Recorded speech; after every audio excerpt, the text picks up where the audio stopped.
Well, welcome to this week's Cattle Call. I'm Susan Littlefield, and I was just joking with Brad Kooima. A good week to pop some champagne or whatever it is you're going to be enjoying during this Thanksgiving holiday.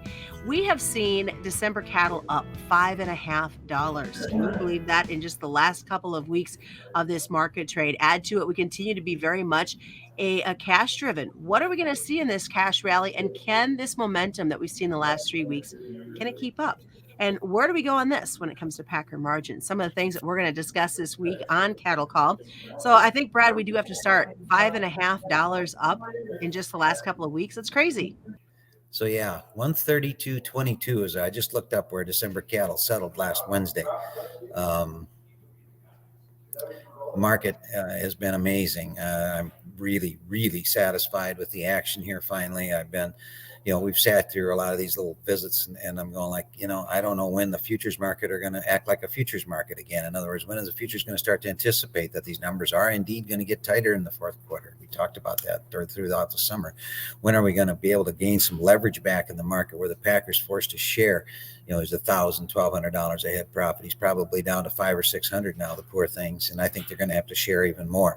And by what I mean by that is I think as they are forced to lose margin, that's going to come in an increased cash price that they have to pay for cattle. I don't think that the boxes break very much at all. In fact, I would have a tendency to think that the middle meats, the high price cuts here would seasonally increase here for another 2 or 3 weeks as we go to that holiday deal. So certainly this last part of this market here has been inspired and led by a strong cash market.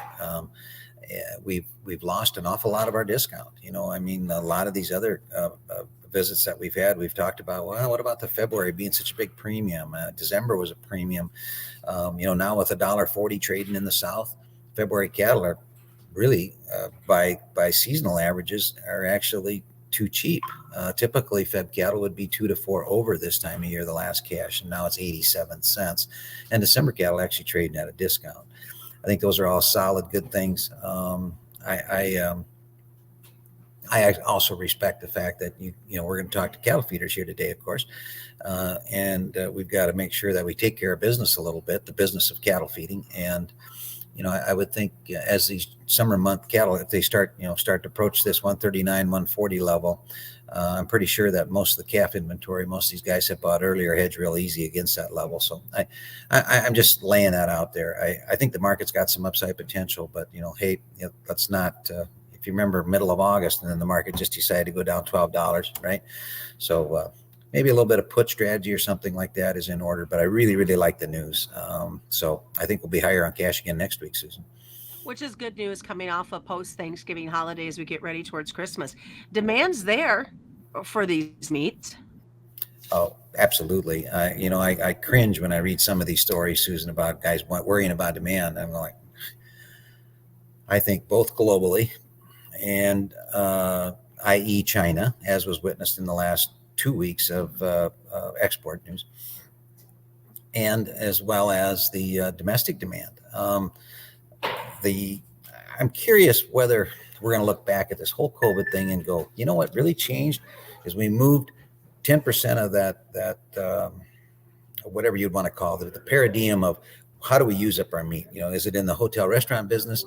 And what percentage of it is that? And how much of it do we use up from Fairway and Hy-Vee, right? Where we buy it and we grill our own steak. That needle moved around 10%, they said, during COVID. In other words, we're eating that steak at home.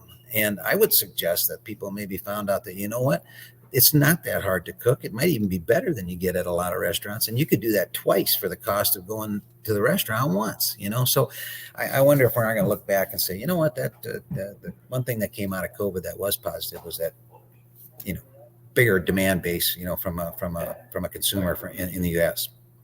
So where are we at when it comes to packer margins at this point? You talked a little bit about it. Well, they've given up some, and that comes from having a bit of leverage. That comes from having a few less cattle around. That comes from an increase in negotiated trade. By the way, the last couple of weeks is significant. 2 weeks ago, the negotiated weekly cash trade number was the biggest of the year, and the fact that the cash is higher at the same time for me is not a coincidence. That's the way the market works, in my belief. So. we're not into a situation like we were in 2014 where we just flat ran out of cattle and we had all the leverage in the world. I mean, we still got cattle. Look at the slaughter last week; it was huge, which is bullish, by the way, 677,000. So I guess I think the Packers probably going to still lose some margin here. And the next thing you're going to want to watch is if we shrink it down too far, whether or not, and I don't hear this for the next couple of weeks. I hear we're going to hear a big kill next couple of weeks yet. But if they start to cut the kill and say, oh, we can't afford this or that, we're losing money, that would be probably a signal that we may want to take a little bit of a different view on the market. But I don't think that that's what we're going to be talking about here between now and Christmas. So we only have a few short weeks left in this year. What are your thoughts as we head to that final stretch of the last 4 or 5 weeks? Well, I guess I got to balance the cattle analyst with the fact that we have to also think about doing some marketing, right? I know I wrote myself a note. It's stuck over to my left screen here to have some marketing strategies in place by my birthday, which is December 15th. That would traditionally be that 10 days, 2 weeks prior to the Christmas New Year. That would usually kind of be the eclipse of the best of that holiday demand for the let's have a prime rib for whatever Christmas, or let's do something for New Year's Eve or something. So then I wonder if you're not going to see a bit of slowdown going into January. Now, the one thing that we haven't talked at all about, and we shouldn't, I guess, because there's nothing on the radar, and that is the weather. We've had a huge rally at a time when the weather's been perfect. I mean, these cattle are doing it all. This is unusual. I mean, usually you get into this good weather and everybody's, oh, the cattle are bigger than I thought. They're bigger than I thought. So, kind of an impressive trade here. It's been really fun this week. One of my partners this morning said, I thought made a great point. He said, I think a lot of us have forgotten how to be bullish. We've been stung, the last 2.5 years since the Holcomb fire, right? And so, we gotta relearn what it feels like to dare to be bullish, right? We'll take it, though. Absolutely. All right. Have a great Thanksgiving. Happy Thanksgiving to you. That's been Brad Kooima joining us this week on Cattle Call. As always, reminder, commodity futures and options do involve a substantial risk of loss, and they're not suitable to all investors. And that's this week's Cattle Call. I'm Susan Littlefield.